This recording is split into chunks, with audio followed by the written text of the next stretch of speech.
Muy bien, bueno, pues hoy me toca a mí presentar los artículos del día de hoy, pero antes quiero ver si podemos hacer una breve encuesta acerca del tema que vamos a platicar el día de hoy. Y me dicen, por favor, o sea, en teoría son 10 preguntitas, o sea, no es examen obvio, sino son solamente preguntitas para ver qué es lo que hacemos en nuestros centros. Hay algunas probablemente que pueden ser muy quirúrgicas, pero bueno, seguramente todos estamos enterados de lo que pasa dentro o fuera, ¿no? Del quirófano. Entonces, a ver, es la primera vez que lo hago, ojalá que funcione. Listo. ¿Me pueden decir si ven ahí las preguntas? Sí, se ve. Perfecto. ¿Y podemos empezar a contestarlas?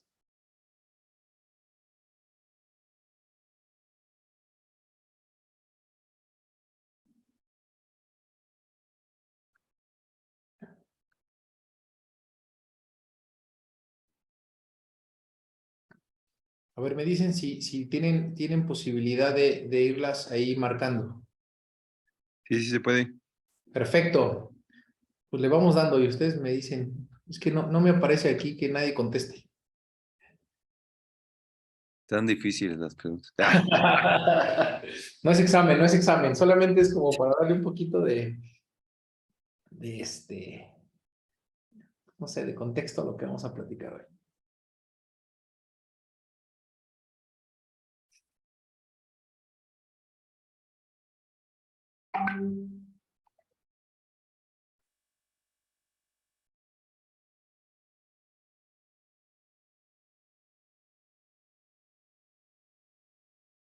Le damos unos 2 minutitos más.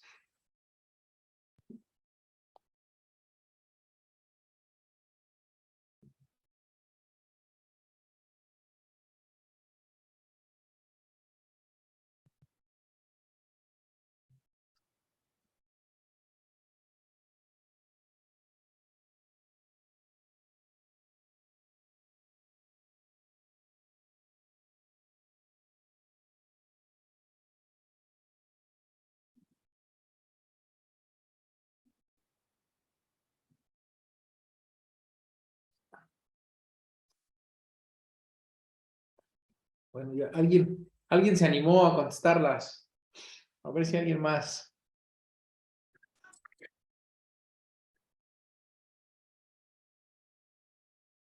Ahí vamos. Ahí vamos, ya.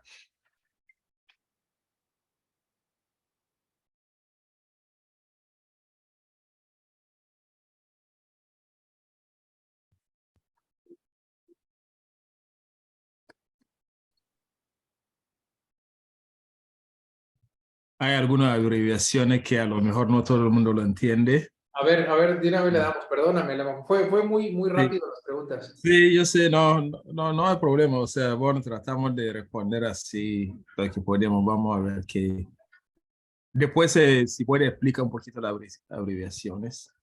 Sí, en las primeras, por ejemplo, BTM es Blay-Low-Taussig, modificado, o fístula sistémico pulmonar.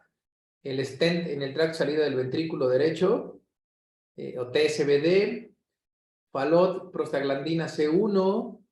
Estrategias quirúrgico-paliativas que usa más. Blay-Low, parche en el tracto de salida. Bueno, el valor Z. Alguna estrategia de función de válvula. Una coronaria que atraviesa el infundíbulo. Y parámetros para obstrucción residual. Y una sella de rutina. Ahí vamos, la verdad es que ya tenemos una buena participación.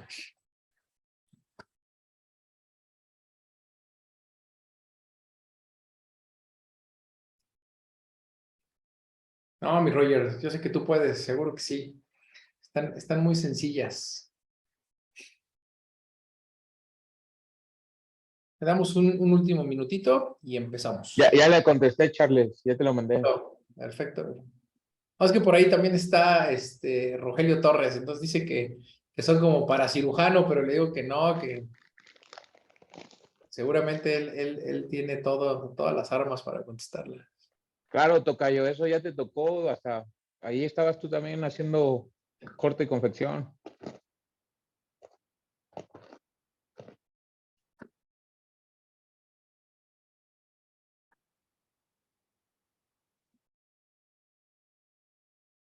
Muy bien, bueno, pues como les comentaba, la realidad es que es una breve encuesta, nada más para saber más o menos qué es lo que se hacen en los centros. Y bueno, vamos a poner aquí un poquitito nada más del contexto.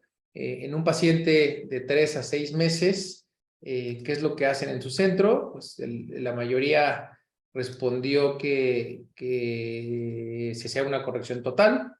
En el falot sintomático, con un riesgo estándar menor de 3 meses, es lo que usted hace en su centro, súper dividido, muy dividido. 33%, 33% respondieron corrección total, fístula o estén en el conducto.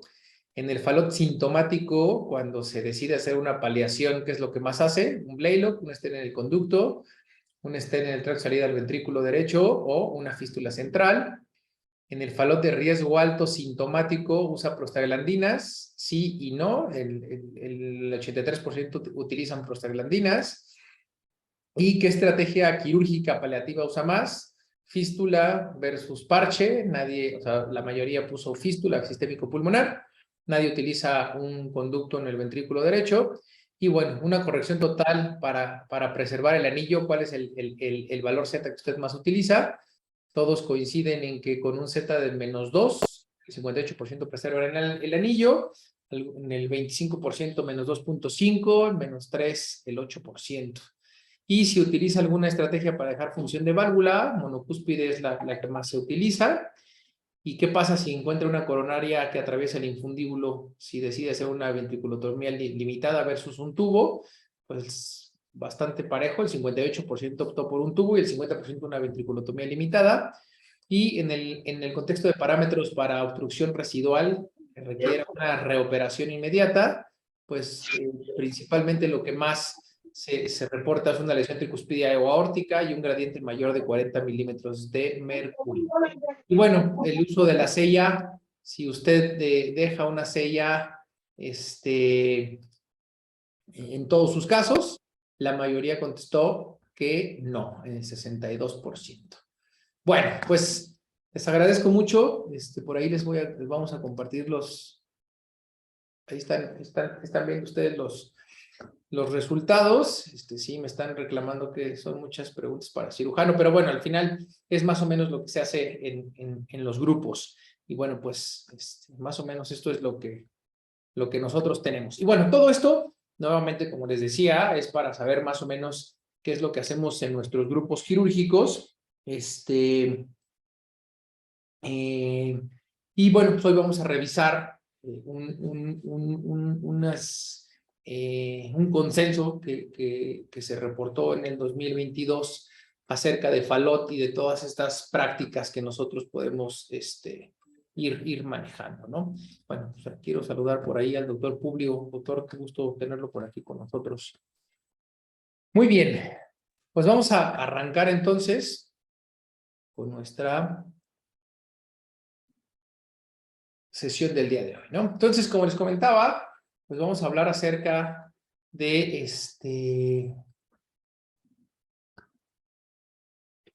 el manejo de tecnología de Falot y en el caso de un consenso que se hizo por la Asociación Americana de Cirujanos de Tórax en el 2022. Y bueno, pues principalmente vamos a platicar acerca de cuál es el tipo de intervenciones que se pueden realizar, cirugía paliativa, cirugías correctivas, sobre todo identificar cuáles son los pacientes de alto riesgo y qué les puedo hacer a esos pacientes de alto riesgo, cuáles son las mejores prácticas para que yo pueda evaluar si realmente la toma de decisiones fue adecuada. Y bueno, pues lanzar muchas preguntas de investigación que seguramente después de este consenso van a surgir y que no necesariamente se contestaron en el mismo, ¿no? Bueno, primero que nada hablar un poquito acerca de que sabemos que la tetralogía de Falot es una de las cardiopatías congénitas más frecuentes, de 3 a 5 por cada 10,000 recién nacidos. Fue realmente el primer defecto paliativo que se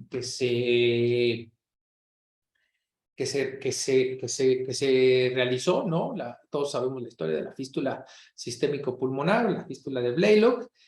Sabemos también que fueron los primeros defectos congénitos reparados, sobre todo los reportes del doctor Walton Lillehei, que es una reparación que en la edad neonatal pues también el doctor Aldo Castañeda reportó y empezó a realizar. Y bueno, creo, o la mayoría de estos estudios nos dicen que la tetralogía de Fallot ha sido uno de los parteaguas para que se crezca o avance mucho, no nada más en la parte del tratamiento quirúrgico, sino también en las terapias médicas y en las posquirúrgicas. Sabemos hoy que en la mayoría de los centros la sobrevida a largo plazo es muy buena. Y bueno, pues hoy estamos viendo, secundario a esto, pues muchos pacientes que tuvieron tetralogía de Fallot en la edad adulta y que pues definitivamente genera que tengamos que estudiar el cómo se va a presentar o cómo se va a evaluar o cómo se va a tratar incluso en la edad adulta el paciente operado de tetralogía de Fallot.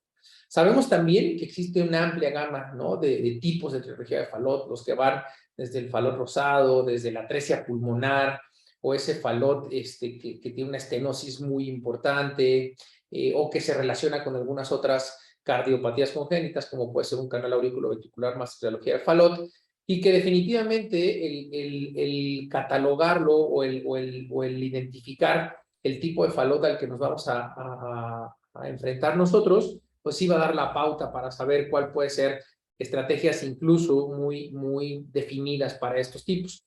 Para fines prácticos, en este contexto vamos a hablar únicamente de un Fallot con atresia pulmonar y CIB, no, perdón, con estenosis pulmonar. No vamos a hablar de qué es atresia, no vamos a hablar de aquellos que tienen colaterales aortopulmonares, no vamos a hablar de aquellos pacientes que tienen patología de ramas, sino simple y sencillamente vamos a hablar principalmente de la estenosis como grupo grande, ¿no? Bueno, ¿qué fue lo que hicieron entonces? Pues principalmente este consenso se dirigió a la parte o a los aspectos quirúrgicos. Entonces identificaron un panel de expertos en el que participaron 13 cirujanos, 2 cardiólogos que eran hemodinamistas ambos, y hicieron una buena revisión, una búsqueda en todas estas bases de datos para identificar más de 2,000 artículos que hablaban de tetralogía de Fallot. Posteriormente a que se revisaron, hicieron otro grupo en el que 14 expertos adicionales se dedicaron realmente a identificar los puntos que ellos querían reportar. En total fueron 30 expertos y bueno, pues se buscaron sobre todo los mejores artículos, idioma en inglés principalmente, muchos metaanálisis, muchos estudios con unas grandes series y después de esto, ya que se identificaron todos estos artículos, pues entonces se revisaron los resúmenes por 2 revisores independientes para llevar al sistema Delphi modificado, que al final del día es elegir los mejores artículos que tengan un buen punto de experiencia. Y bueno, pues esto es básicamente lo que nosotros tenemos que ver en la actualidad para saber qué tan recomendada es o no ciertos artículos, y es principalmente la clase de recomendación o el nivel de evidencia. Y bueno, pues esto es la tablita en la que nos vamos a guiar hoy, en la que el nivel, la clase de recomendación puede ir de la 1, la más fuerte, la 2 que es como moderada, la 3 en la que, bueno, tenemos que tener que hay un poquito más de beneficio que riesgo, pero bueno, tampoco no es tan importante, y de ahí hacia abajo. Y bueno, pues el nivel de evidencia, hoy todos los conocemos, nivel de evidencia en el que los están catalogados como metaanálisis o aquellos estudios que son aleatorizados o los que no son aleatorizados, y bueno, esto nos va a dar la pauta para poder nosotros determinar cómo poder tomar en cuenta las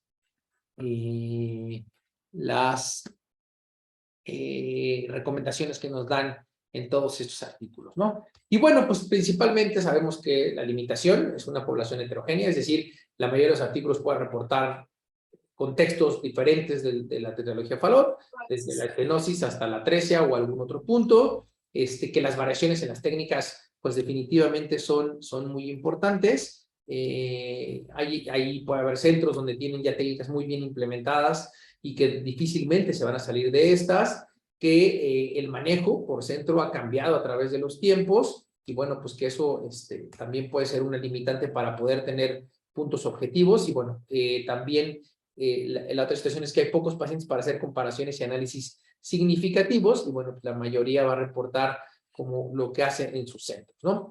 pues prácticamente vamos a ver la terminología, que es la que nos vamos a estar guiando, el falot, bueno, con estenosis pulmonar, como ya se los comentaba, el falot sintomático que no tiene un conducto arterioso, son aquellos pacientes que sin causas no cardíacas van a tener una desaturación menor del 80%. Las estrategias de manejo no definitivo, bueno, pues son aquellos pacientes, por ejemplo, que únicamente se les da manejo paliativo para llegar como puente a una recuperación o un tratamiento quirúrgico, en el caso de las prostaglandinas o los beta-bloqueadores.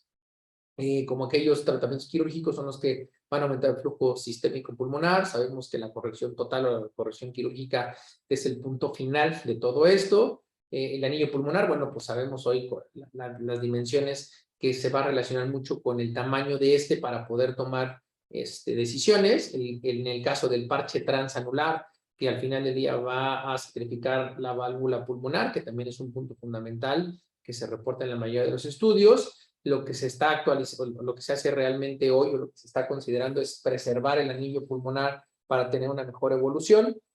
Muchos de los casos o muchos centros ya están optando por hacer una reconstrucción valvular, sobre todo cuando se hacen parches transanulares, y bueno, sabemos que el recién nacido lo van a definir como un paciente menor de 1 mes.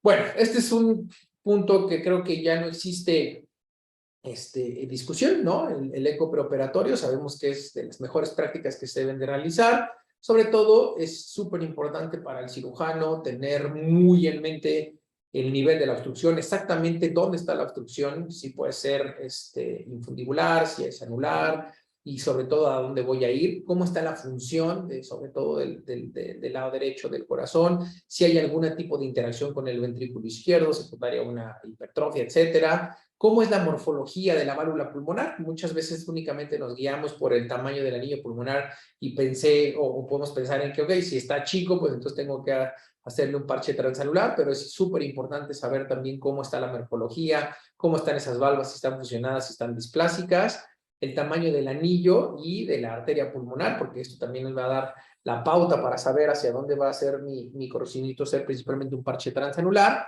Cómo está la anatomía coronaria, que una coronaria no se atraviese por el infundíbulo, sobre todo también para planear alguna estrategia quirúrgica. Y bueno, hoy sabemos que o muchos de los pacientes se quedan únicamente en el eco cuando todo esto está muy claro, pero cuando existen dudas diagnósticas, pues tenemos ya también una amplia gama de estudios, como puede ser la tomografía, como puede ser la resonancia o incluso el cateterismo cardíaco para tomar decisiones. Entonces, el eco preoperatorio, pues definitivamente es un punto que se tiene que tomar ya en cuenta. Bueno, vamos a empezar como con los puntos que ellos consideran estratégicos, ¿no? Entonces, el primero es un falot, cuando realizar una corrección total electiva, y bueno, principalmente la mayoría de los centros lo está haciendo entre los 3 y los 6 meses, con una clase de recomendación 2A, ¿no? Y con un nivel de evidencia B. ¿Qué es o por qué se cree hoy que el hacer una corrección total entre los 3 y los 6 meses es benéfico? Bueno, pues porque va a disminuir la hipertrofia que puede generar operar a un paciente a mayor edad, pero también el operar a un niño pequeño, pues entonces tenemos que tener a lo mejor un poquito más de dificultades técnicas. Sin embargo, se ha visto que entre los 3 y los 6 meses se van a tener muy buenos resultados, que en esta edad no necesariamente tengo que tocar el anillo de la válvula pulmonar, que se pueden hacer resecciones muy limitadas en el ventrículo y no estoy condenando a un paciente a un parche transanular. En el caso de los pacientes menores de 3 meses, a menos de que sean sintomáticos, pensar en una corrección total. Y bueno, en los casos de pacientes menores de 3 meses, van a tener más complicaciones, más estancia hospitalaria, más índice de reoperaciones. Y bueno, pues puede tener todavía cierto grado como de complicaciones o más bien la expertise de los centros con pacientes menores de 3 meses, pues eso puede ser un punto vulnerable, ¿no?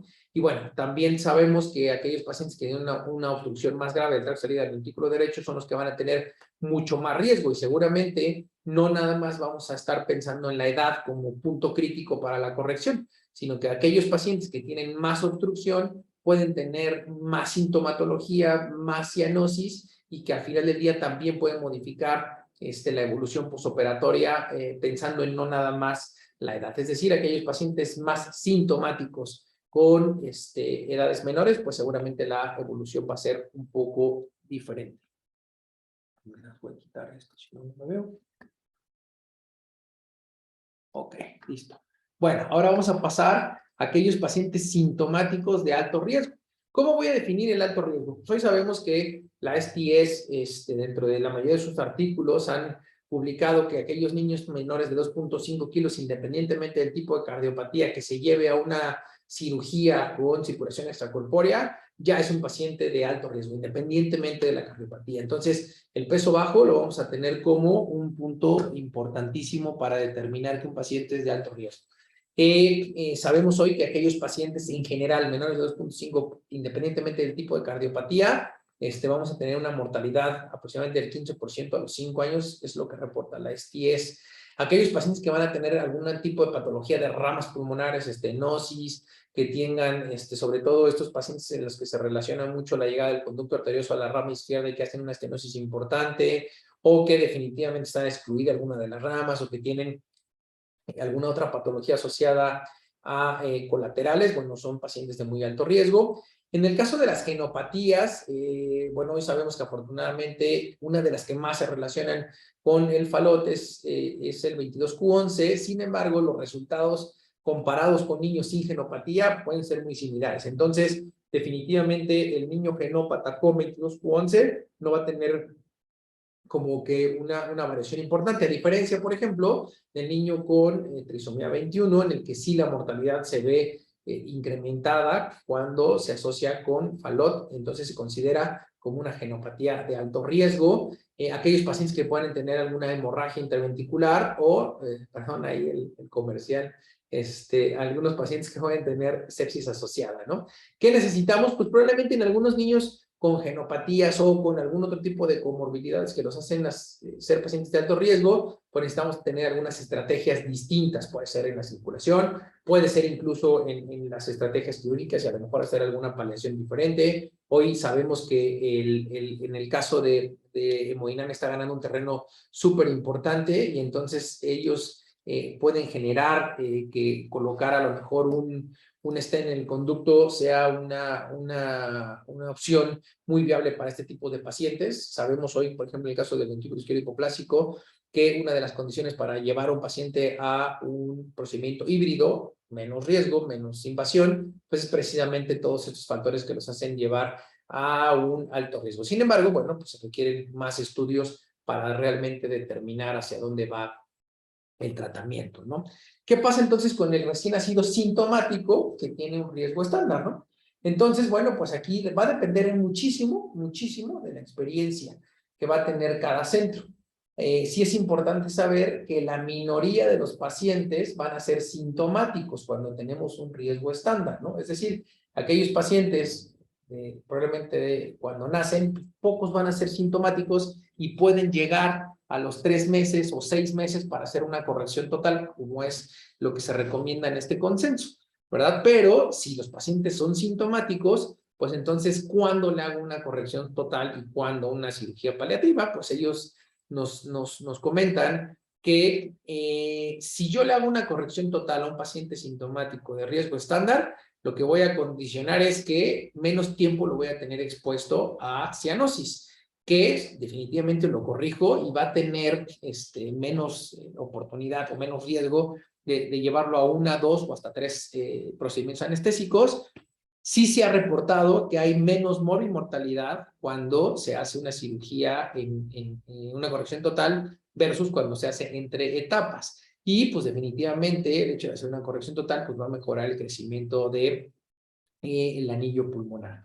¿Qué pasa cuando yo decido hacer una paliación? Bueno, pues hay menos exposición a los procedimientos anestésicos, pero también, bueno, pues le quito la necesidad de una circulación extracorpóreas. Hay menos mortalidad cuando tenemos tempranas, cuando hago una fístula, por ejemplo, pongo un stent en el conducto versus una corrección total, y que es más frecuente que a estos pacientes pues tenga que hacerles un parche transanular. Dependiendo mucho de la habilidad quirúrgica o de los centros, pues sí se convierte en una corrección más compleja, el pensar en una cirugía completa, Y bueno, pues hoy una de las posibilidades o de las opciones al evaluar por hemodinámica es colocar un stent en entrada y salida del ventrículo derecho, que definitivamente esto pues va a sacrificar la válvula pulmonar y que a mediano plazo o a largo plazo va a ser necesario hacer un parche transanular. Entonces estos son como los pros y los contras. Desafortunadamente los estudios pues no reportan un comparativo entre ambos, es decir, si a mí en mi centro me va bien corrigiendo niños menores de 3 meses sintomáticos, pues entonces yo lo que hago es hacer un reporte de mi casuística con buenos resultados, ¿no? Y bueno, al contrario, si yo en mi centro veo que la paliación es la mejor posibilidad y la mejor opción, pues entonces dentro de mis reportes pues voy a generar o voy a publicar los mejores resultados. Es decir, pues realmente nos hace falta un estudio comparativo en el que sea probablemente multicéntrico, aleatorizado, para realmente determinar cuál podría ser la mejor estrategia, ¿no? Realmente el riesgo de mortalidad en 5 años no fue diferente, y entonces pues dependemos mucho de los centros y de las estrategias, ¿no? Sí es súper importante mencionar que existen, eso sí está escrito, que hay más riesgo de reintervenciones en corrección por etapas. Vamos a pensar, bueno, pues obvio, ¿no? Si yo le hago una fístula y luego lo corrijo, pues ya son 2, pero no, en los estudios se excluye la primera etapa, es decir, el niño que se le pone una fístula o que se le pone un stent, probablemente va a requerir más dilataciones del stent, o la fístula puede modificar un poco las ramas, y entonces sí, se ve influenciado por esto, ¿no? La estancia hospitalaria mejora mucho en las correcciones totales y en los estadios por etapas se puede prolongar un poco más. Los costos definitivamente en hacerlo por etapas pues son 2 hospitalizaciones, 2 procedimientos, entonces definitivamente sí se tiene que pensar en esta posibilidad. Y bueno, como les comentaba, hoy todos los estudios por hemodinámica han ido avanzando y disminuyen muchísimo los riesgos, ¿no? Y probablemente estos pacientes, probablemente las estancias hospitalarias reportadas van a disminuir y bueno, definitivamente puede ser un procedimiento que a mediano plazo pueda generar mejores resultados. Hace falta verlo. Y bueno, pues también súper importante, aquellos pacientes, por ejemplo, que se hace una corrección temprana, a ver cómo va a ser ese desarrollo neurológico a largo plazo versus aquel paciente que permanece con cierto grado de cianosis durante más tiempo, cómo se va a corregir. ¿Qué pasa entonces con el paciente sintomático que tiene un riesgo estándar que decido llevar a paliativos, ¿no? Y entonces, pues aquí viene las distintas opciones, que era parte de las encuestas con las que empezamos. Lo hago por hemodinámica o lo hago por cirugía, es una clase 2B, como ven la mayoría se reportan así las clasificaciones, y bueno, es un nivel de evidencia B también, ¿no? Entonces, ¿qué opciones tengo por cirugía? Pues hacerle una fístula sistémico-pulmonar, un blade o dowsing, o hacerle una fístula central. Hoy los reportes de la STS nos hablan de una mortalidad alta, de alrededor del 3%, con una estancia de 26 a 42 días, ¿no? Cuando nosotros hacemos una cirugía paliativa. Definitivamente, hoy por hoy, el stent es como el procedimiento de elección en el que, como comentábamos, gracias a los avances de hemodinámica, pues el riesgo es menor. Sin embargo, la única situación que yo tengo que saber es que seguramente o va a requerir más reintervenciones versus la fístula sistémico-pulmonar. Realmente no hay estudios que puedan comparar el caso de los procedimientos paliativos por hemodinámica versus los quirúrgicos, ¿no? Nuevamente, ¿no? Pues los centros que hacen hemodinámica o que tienen la facultad o el insumo, pues van a reportar cuál es su casuística haciendo estudios o haciendo procedimientos por hemodinámica, y bueno, difícilmente van a hacer este comparativo. Sin embargo, sí también es importante asociar cuando no se pone un stent por hemodinámica, bueno, pues muchas veces tiene que ver con la anatomía del conducto arterioso, que esta anatomía puede ser variable, que son conductos tortuosos, y que esto muchas veces se puede relacionar también con problemas de ramas pulmonares y que eso puede modificar un poco la evolución. Entonces, probablemente no sea tan sencillo el compararlos, ¿no? ¿Qué pasa con el stent en el tracto salida del ventrículo derecho? Bueno, pues también es una práctica que se puede realizar. Sin embargo, el principal problema aquí es que se sacrifica la válvula pulmonar y que a mediano plazo, pues este paciente va a requerir de un parche transanular, ¿no? Que eso es a final de cuentas lo que hoy tratamos de evitar, ¿no? Hacen falta ver más estudios y bueno, pues también es importante saber que estos pacientes son Fallot's que dependen de un conducto arterioso y que seguramente, probablemente la anatomía o la variante de Fallot, bueno, pues sí tenemos que identificar, ¿no? Y bueno, creo que una de las cosas que siempre a veces nosotros dejamos un poco de lado es la participación familiar y ver cuáles son las opciones, ¿no? ¿Qué opina la familia acerca de una fístula versus un stent? Sobre todo por los pros y contras que ya hemos mencionado, ¿no? ¿Qué pasa con el paciente sintomático de alto riesgo, no? Entonces, pues definitivamente son manejos o tratamientos paliativos y bueno, pues creo que aquí el tema de utilizar las prostaglandinas como puente a la cirugía, a pesar de que se reporta como una clase 2B y que tiene un nivel de evidencia C, pues difícilmente va a haber algunos estudios paliativos. ¿Por qué? Porque definitivamente puede ser incluso a lo mejor poco ético, ¿no? Porque pues, tengo un niño dependiente de circulación de conducto y tengo a la mano prostaglandinas, si no se las pongo versus si se las pongo para hacer un estudio, pues probablemente no sea lo más ético, ¿no? Entonces es difícil tener estudios alrededor. Creo que aquí, más que pensar en si se los pongo o no se los pongo, pues va a depender de la disponibilidad del medicamento, ¿no? Bueno, pues en la mayoría de los estudios, pues sí son pacientes de alto riesgo, que se asocian a peso bajo y que no tengan alguna otra comorbilidad que los pueda llevar a una corrección total, probablemente nuevamente por el tema de los insumos y de lo difícil que a veces es para algunos centros contar con esto. Difícil, o sea, definitivamente la mortalidad es similar cuando se hace un procedimiento paliativo versus una corrección total. Sí sabemos hoy entonces lo que hemos venido mencionando, que los manejos paliativos van a tener más índice de reintervención, a lo mejor aumenta la estancia, pero también a esta edad, si nosotros hacemos un procedimiento paliativo y no hacemos una corrección total, tenemos más oportunidad de preservar la válvula. Una de las cosas que se ha comentado mucho es acerca del crecimiento de las ramas con stent y versus una fístula. Realmente la mayoría de los estudios pues no son como concluyentes, algunos optan y dicen que el stent en el conducto pues sí puede hacer crecer las ramas, algunos otros dicen que la fístula sistémico-pulmonar también puede hacer crecer las ramas, siempre y cuando no existan como deformidades más asociadas al procedimiento quirúrgico y bueno, también comparado con un stent en el tracto de salida, pues no hay nada concluyente acerca de cuál es la mejor opción para que crezcan las ramas pulmonares, ¿no? En el caso de las prostaglandinas, bueno, pues sí es un puente para llevar a una corrección total y en la mayoría de los pacientes que se ha utilizado son niños menores de 2.5 kilos antes de la cirugía para llevarlos a alguna de las tomas de decisiones, ¿no? ¿Qué pasa con el paciente recién nacido sintomático de alto riesgo que voy a llevar a un procedimiento paliativo, ¿no?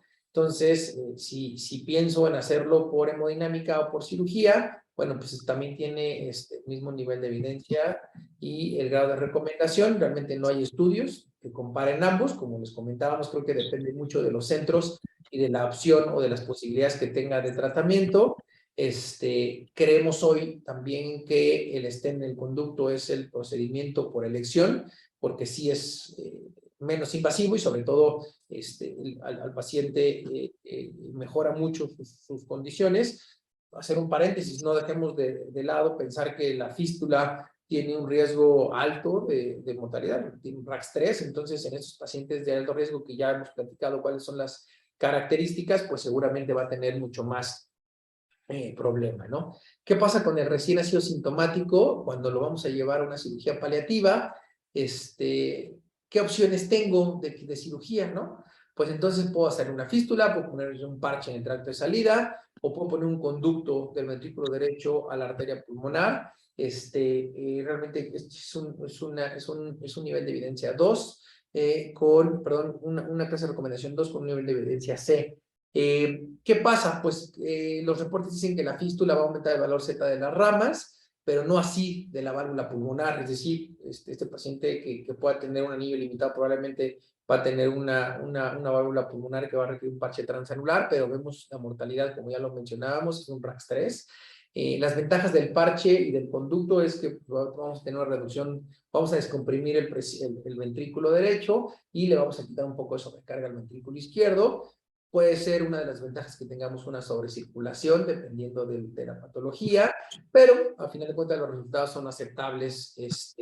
Definitivamente no hay una comparación entre las posibilidades del tratamiento quirúrgico, va a depender muchísimo, muchísimo de la experiencia del cirujano. Y bueno, pues hoy, como hemos platicado, ha ganado mucho terreno la hemodinamia y hoy afortunadamente el cateterismo va a disminuir el uso de todas estas, porque pues se puede poner usted en el conducto, se puede poner en el tracto sería el ventrículo derecho, que sería muy similar a la fístula y al parche en el tracto de salida.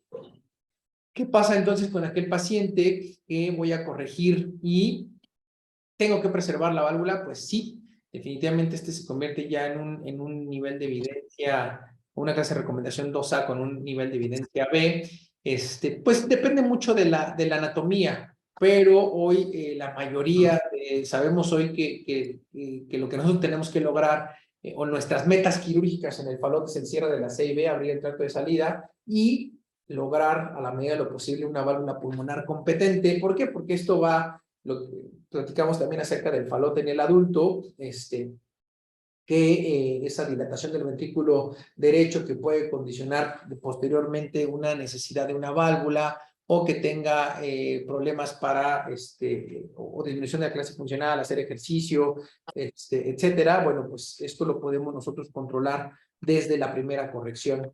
Sí, súper importante el hablar acerca de las ventriculotomías amplias, que sí nos va a dar peores resultados a largo plazo.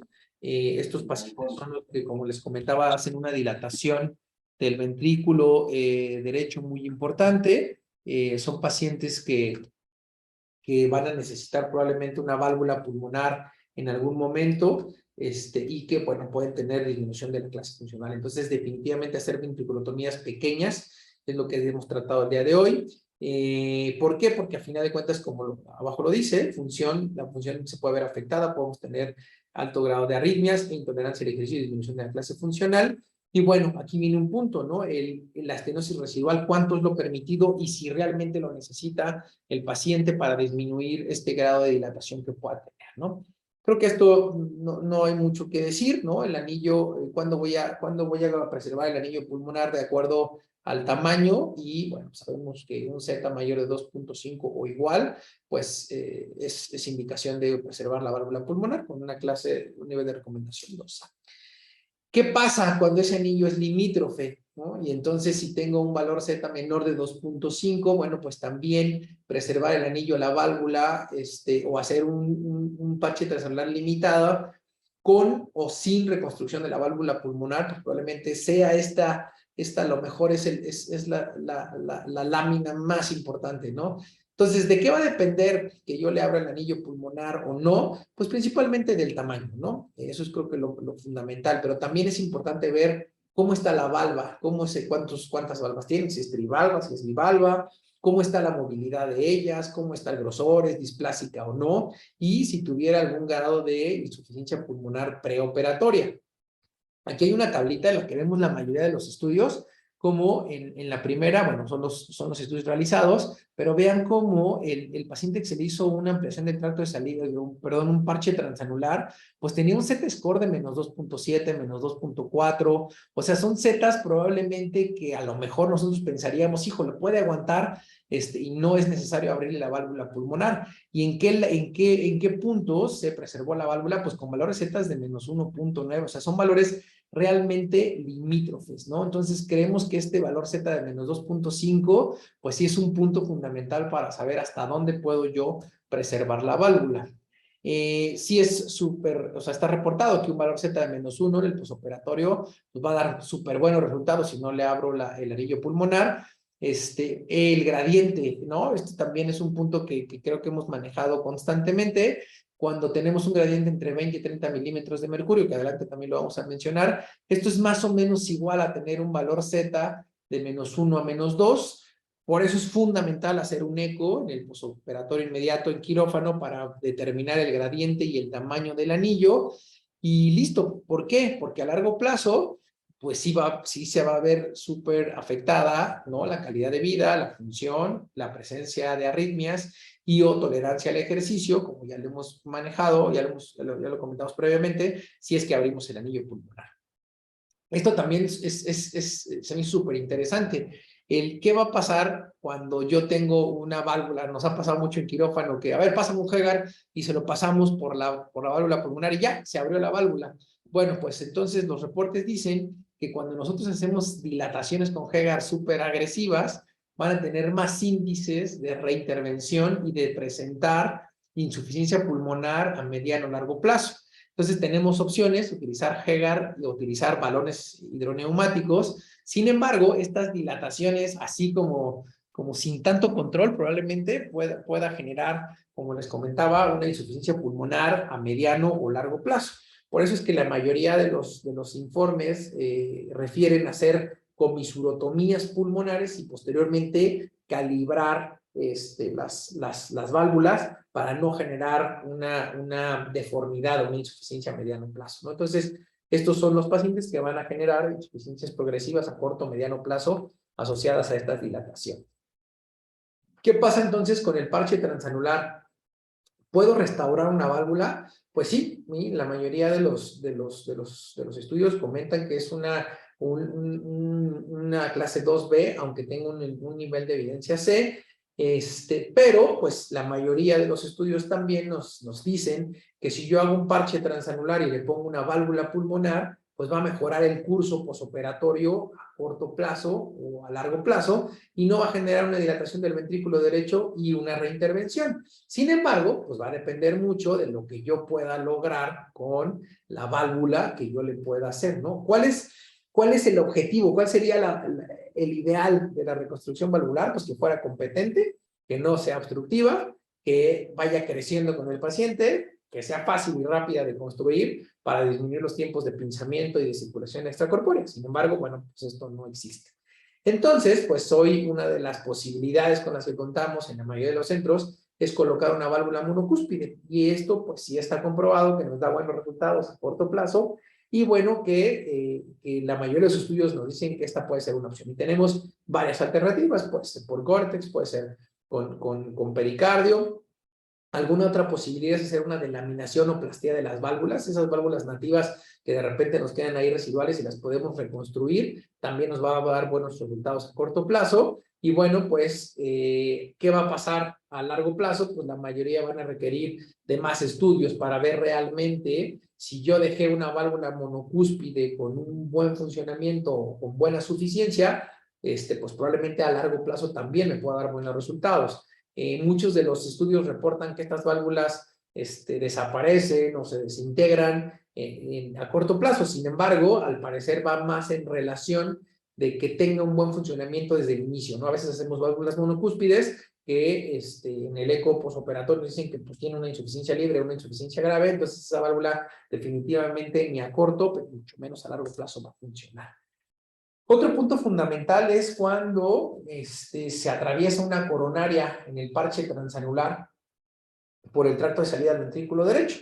Y entonces, pues aquí tengo dos opciones, ¿no? Hacer una incisión, una ventriculotomía limitada para preservar esta coronaria versus ponerle un conducto, ¿no? Y bueno, pues también tiene un grado de recomendación 2B con un nivel de evidencia C.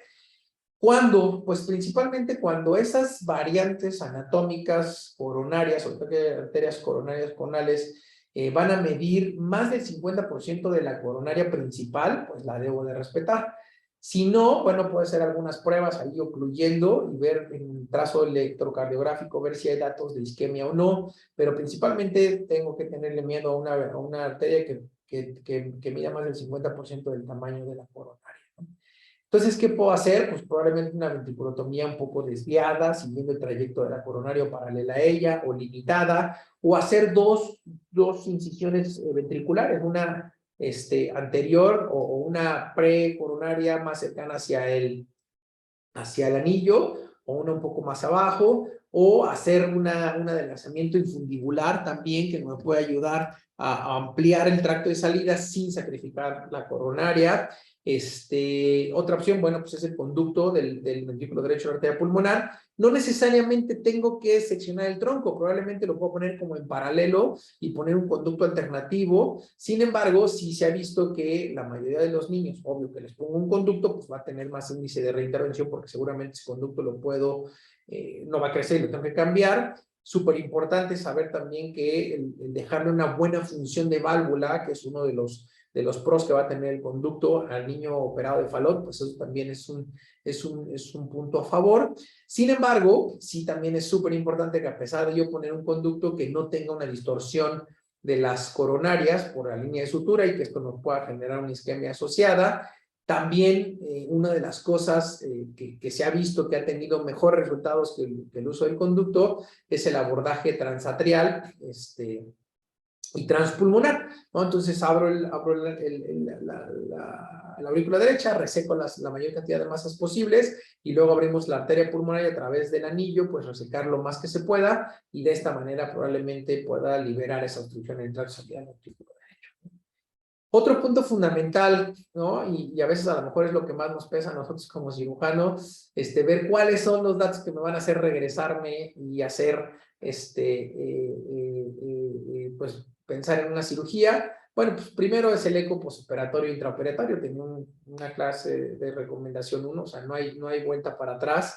¿Y qué es lo que nos va a evaluar el ecocardiografista en el quirófano antes de pensar en salir ya a la terapia intensiva? Pues sobre todo ver la relación de las presiones, tanto del ventrículo derecho como del ventrículo izquierdo. Lo ideal es que tengamos una presión del ventrículo derecho menor al 70% de la presión aórtica. Las CIVs residuales, las lesiones tricuspídeas y aórticas y la obstrucción de tracto salida del ventrículo derecho residual. Bueno, pues principalmente tengo que ver todo esto y analizar todo esto. Sabemos hoy que cerrar una CIV nos puede quedar ahí pequeños defectos y saber cuándo son significativas o no.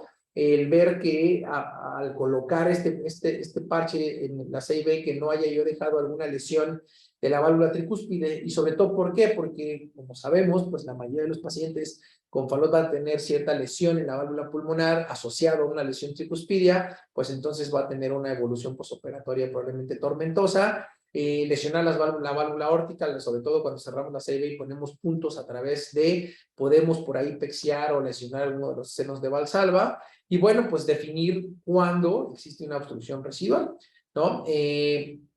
Hoy platicábamos un poco con un paciente, ¿no? Acerca de estas obstrucciones dinámicas que van a mejorar con el tiempo. Estos son pacientes que a lo mejor no hay un proceso anatómico muy bien definido, pero que son obstrucciones más bien dinámicas y que muchas veces con beta bloqueadores o manejando presiones o frecuencias cardíacas un poco más bajas, el disminuir los sinotrópicos va a hacer que esto evolucione a la mejoría. ¿Cuándo debo de considerar una CIV residual que me haga regresar a quirófano o a regresar a cerrarla? Pues cuando son mayores a 3 milímetros o haciendo un QPQS que sea mayor a 1.5. Bueno, ya platicamos acerca, bueno, lo comentamos, la CIA, pues creo que hay puntos súper importantes donde sí vale la pena dejar una CIA, sobre todo en aquellos pacientes que pueden tener un potencial obstructivo en ramas limítrofes, etcétera, o sobre todo en el recién nacido que todavía va a tener ahí las resistencias vasculares un poco altas.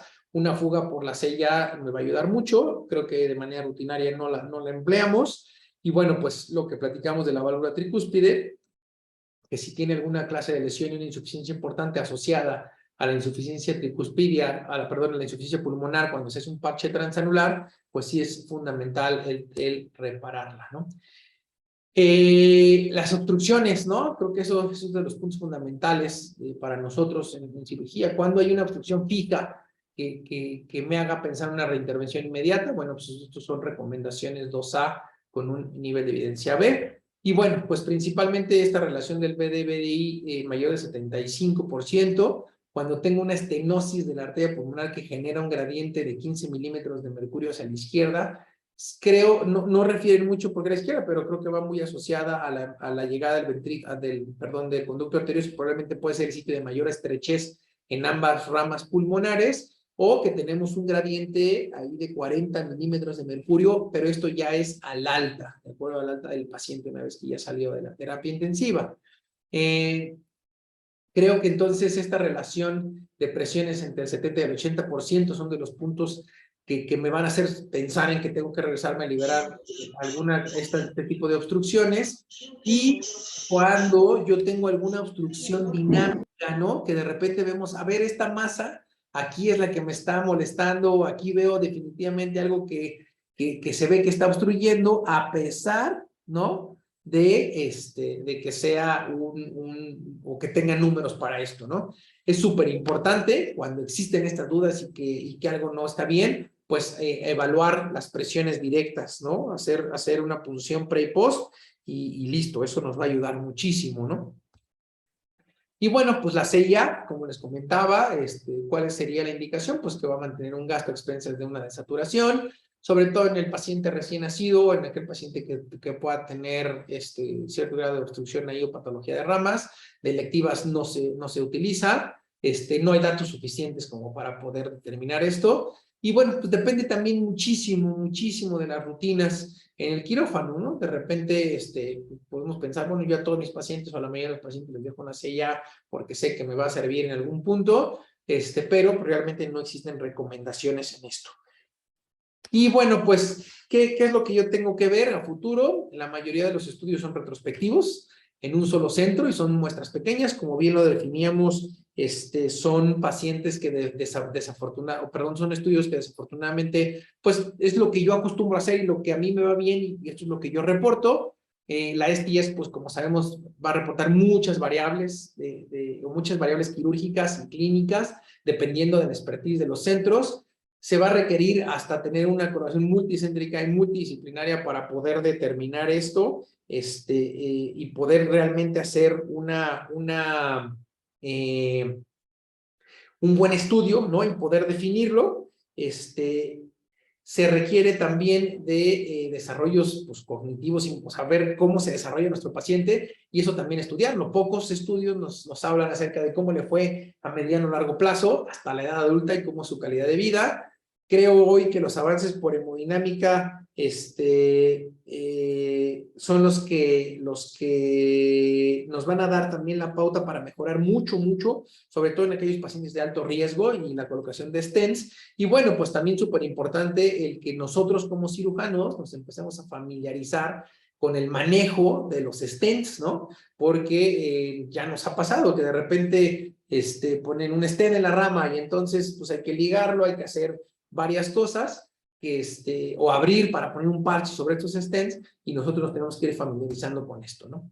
Y bueno, pues eso es todo. Espero sus comentarios, preguntas y bueno, sobre todo también ver pues qué hacemos en la mayoría o en sus centros que sean diferentes a lo que nos reportan.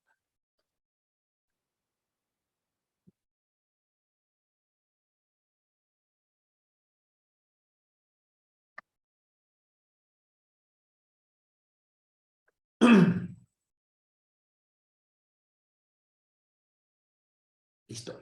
No sé si alguien tenga dudas, preguntas, comentarios.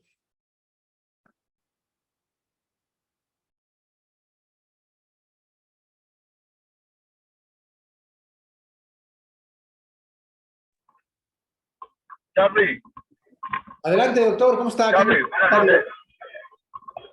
Oye, ante todo, pues un saludo, un abrazo al doctor Bolio, que es otro de los que identifico por ahí entre los participantes. Un saludo a todos desde acá, desde la cálida Panamá. Bueno, ante todo, pues gracias por la charla.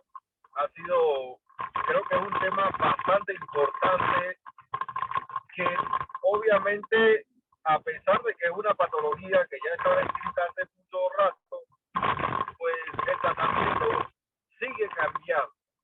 Entonces, probablemente lo que se hacía en un inicio ya no es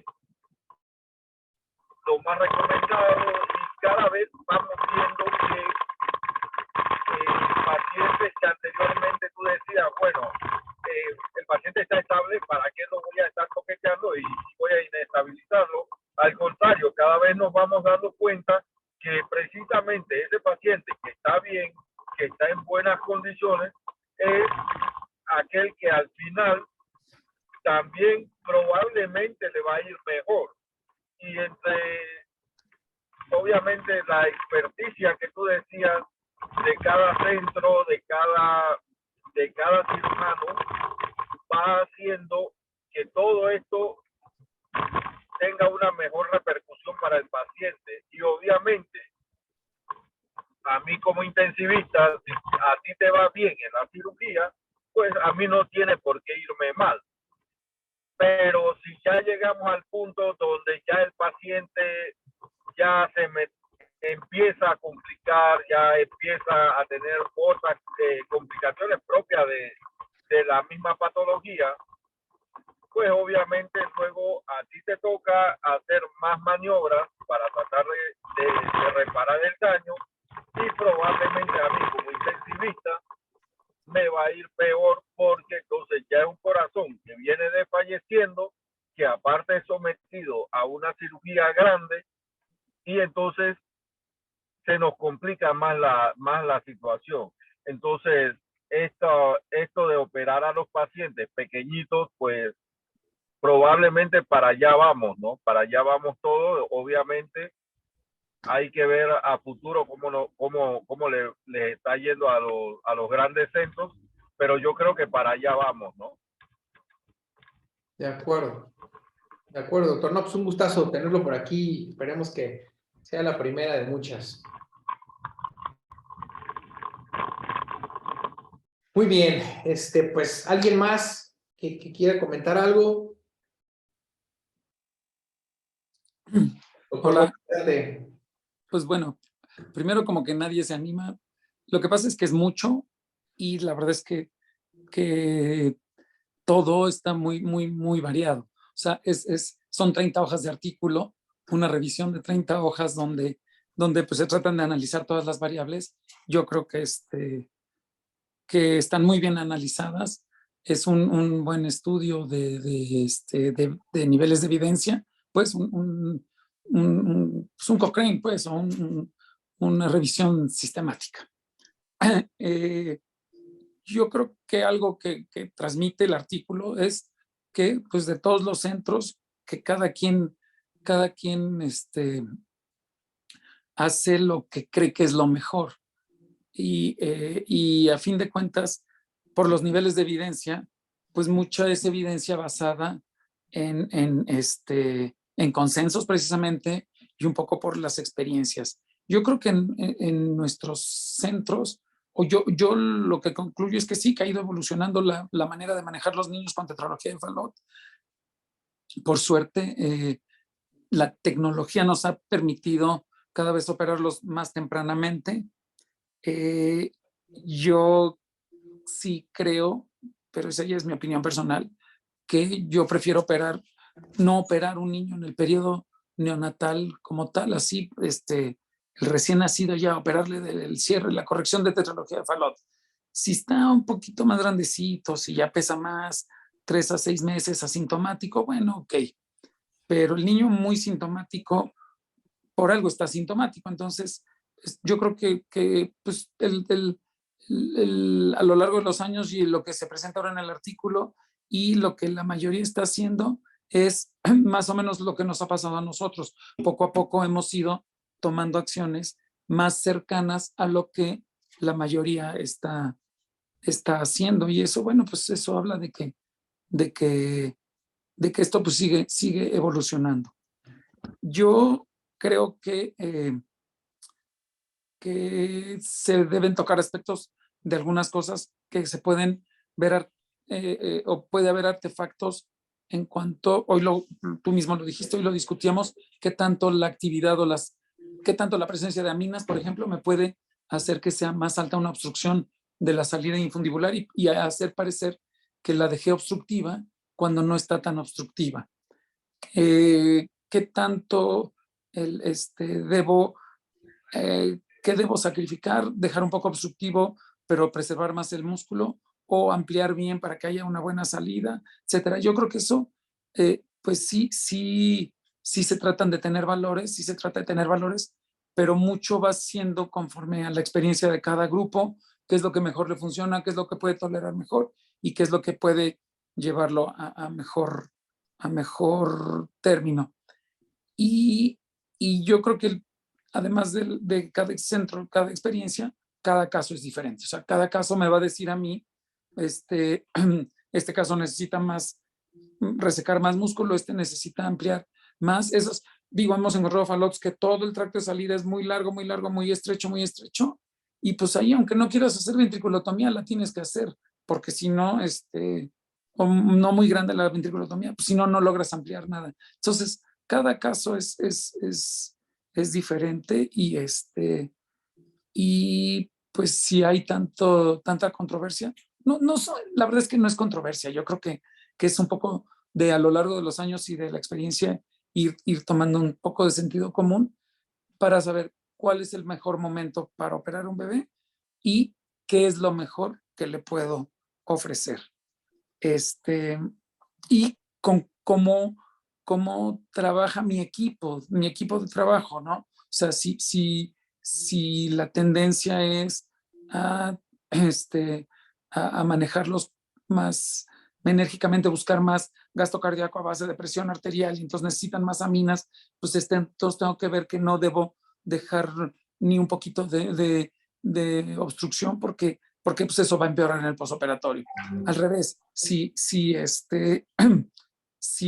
el manejo es menos agresivo, todo, bueno, entonces debo de sí tratar de dejarlo porque entonces se necesita ese músculo para mejorar la función, porque no voy a estar teniendo mucho manejo de aminas, qué sé yo. O sea, yo creo que la conclusión es que cada quien va a matar las pulgas como mejor puede, ¿eh?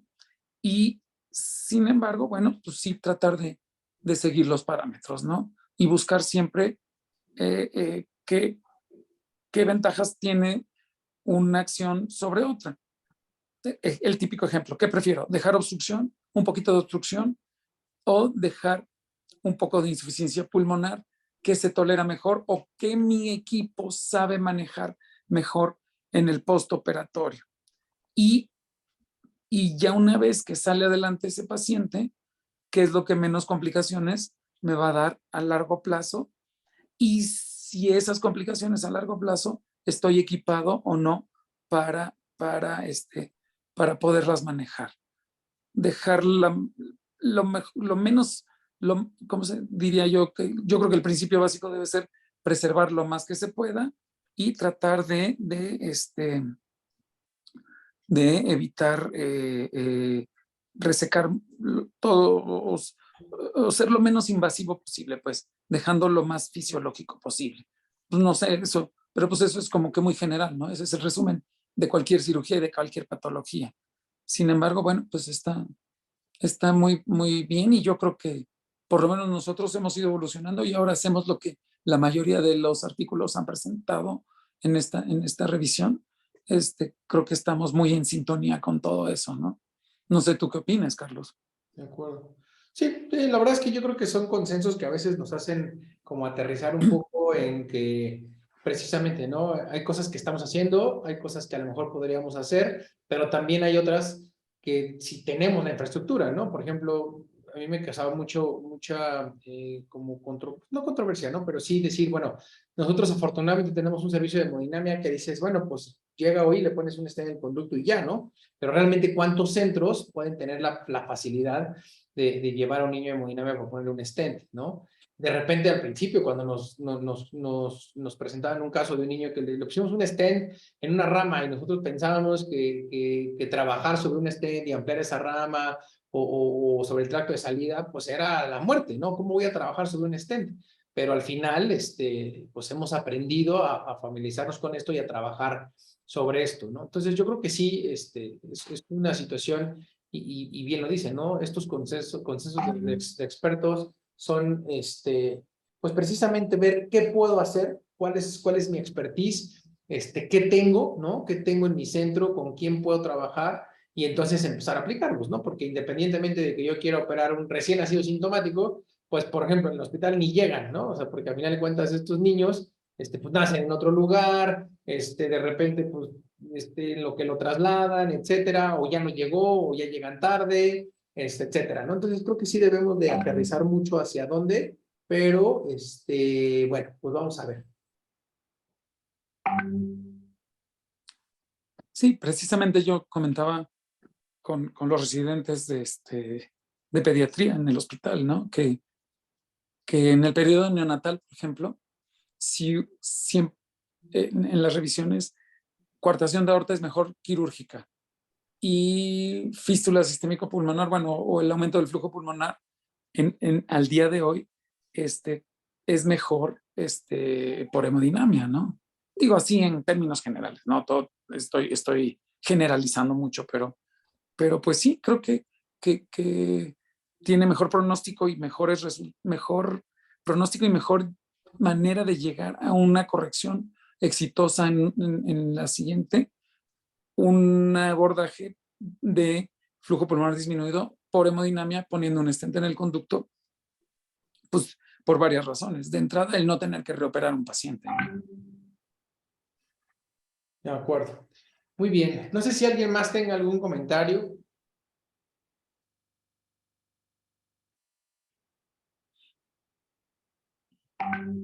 Muy bien. Bueno, pues... la otra.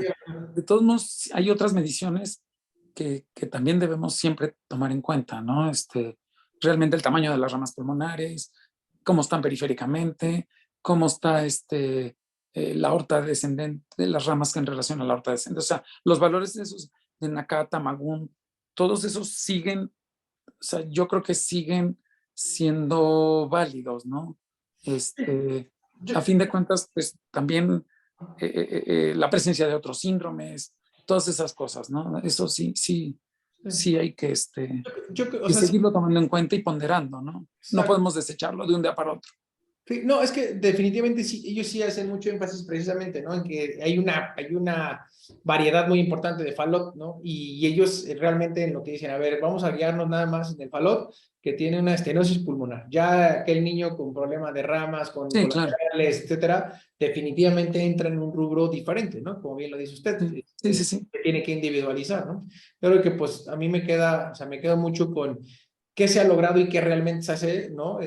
Con respecto a la edad, por ejemplo, ¿no? O sea, creo que ya todos coinciden en que de los 3 a los 6 meses es una buena edad para hacer estas correcciones, en el que definitivamente el utilizar el stent en el conducto es una buena opción, tomar en cuenta a la familia para la toma de decisiones, en saber, bueno, a ver, si le pongo un stent a lo mejor van a necesitar 1, 2 o 3 cateterismos, pero bueno, la evolución puede ser mejor, y bueno, pues hoy creo que nuestra principal objetivo va a ser el preservar la válvula, ¿no? Yo creo que antes era, o no sé, se me hace como que antes, bueno, ya está chiquito el anillo, abre la válvula y ya, ¿no? Pero yo creo que hoy el hecho de reconstruir una válvula pulmonar, de ver esa posibilidad de ya anexar la preservación de la válvula pulmonar en los objetivos de la corrección de falot va a ser nuestro objetivo, ¿no? Como cirujanos, dejarle esta competencia que a veces es un poquito más complicada. Sí, de acuerdo. Perfecto. Bueno, pues la próxima semana le toca al doctor Miguel Medina, cirujano también. Les hago llegar por ahí los artículos. Y bueno, pues nos vemos entonces la próxima semana. Les agradezco a todos. Oye, antes de terminar, Gustavo García, felicidades. Bienvenida, larga vida a Julieta. ¿Onta, Gus? No, pues es que está a oscuras. Está micrófono apagado. No puede contestar porque despierta. Sí. O está dando el pecho. Muy bien, Gus. Muchas felicidades. Felicidades. Muy bien. Bueno, pues les mando por ahí la sesión. Descansen todos y que tengan buena noche. Gracias.